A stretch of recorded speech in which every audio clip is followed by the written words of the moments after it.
Assalamualaikum warahmatullahi wabarakatuh. Salam sejahtera bagi kita semua. Om Swastiastu, Namo Buddhaya, salam kebajikan. Yang saya hormati Bapak Desembri selaku tutor Bahasa Indonesia Universitas Terbuka, dan yang saya kasihi teman-teman sekalian yang sedang menonton video saya ini. Sebelumnya, perkenalkan saya Gede Ginantiloka dari jurusan Ilmu Hukum Universitas Terbuka. Di sini, saya akan menyampaikan suatu gagasan untuk memenuhi tugas diskusi sesi 4 Bahasa Indonesia. Gagasan tersebut saya beri judul Jangan Lengah, COVID-19 Masih Ada. Saat ini, dunia sedang dihadapi dengan kondisi yang sulit dengan munculnya virus varian baru bernama COVID-19 atau yang sering disebut sebagai virus corona. Virus ini pertama kali muncul di kota Wuhan, Tiongkok pada tahun 2019 akhir. Sejak saat itu, WHO sebagai organisasi kesehatan dunia mengumumkan bahwa virus ini tidak hanya epidemi, tetapi juga pandemi. Di Indonesia, kasus COVID-19 muncul pertama kali pada bulan Maret 2020. Sejak saat itu pula, virus ini menyebar secara cepat ke seluruh daerah di Indonesia. Munculnya virus COVID-19 ini sangat berdampak pada sektor kesehatan.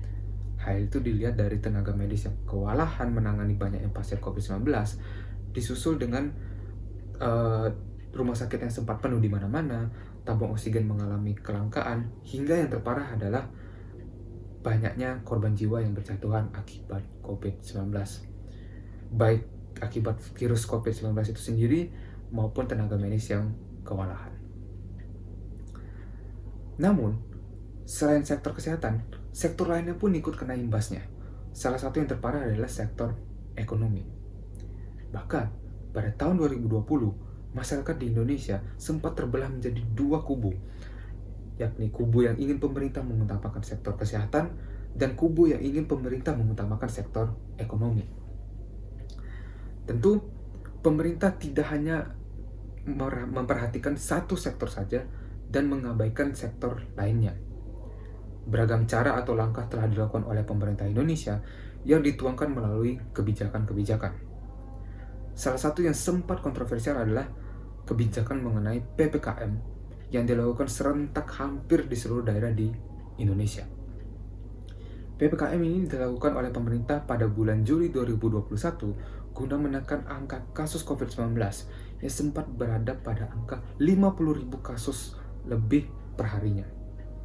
Bahkan, Indonesia sempat menjadi negara pertama sebagai negara dengan kasus harian COVID-19 terbanyak di dunia. Walaupun sempat terjadi banyak penolakan terhadap PPKM ini, khususnya masyarakat yang berdomisili di daerah Jawa dan Bali, namun faktanya COVID-19 yang semula sempat berada pada posisi 50.000 kasus per harinya, kini berjumlah 200 hingga 300 kasus per harinya. Pencapaian ini juga dipengaruhi oleh langkah pemerintah yang mempercepat proses vaksinasi di seluruh daerah di Indonesia.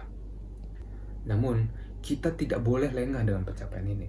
Beberapa hari terakhir, angka kasus COVID-19 sempat mengalami kenaikan menjadi hingga 500 lebih kasus per harinya. Tentu, hal ini perlu menjadi perhatian, bukan hanya bagi pemerintah, tapi juga bagi kita sebagai masyarakat. Mengingat, sebentar lagi akhir tahun, dikhawatirkan akan memunculkan gelombang ketiga COVID-19. Kita sebagai masyarakat dapat turut berpartisipasi dalam menekan angka kasus COVID-19. Bahkan dari hal yang sangat sederhana, yakni menerapkan protokol kesehatan kepada diri kita sendiri, seperti menggunakan masker kemanapun kita berpergian, sebisa mungkin jaga jarak, dan meminimalisir kontak fisik. Kita juga dapat menggunakan hand sanitizer atau sabun cuci tangan selepas berpergian.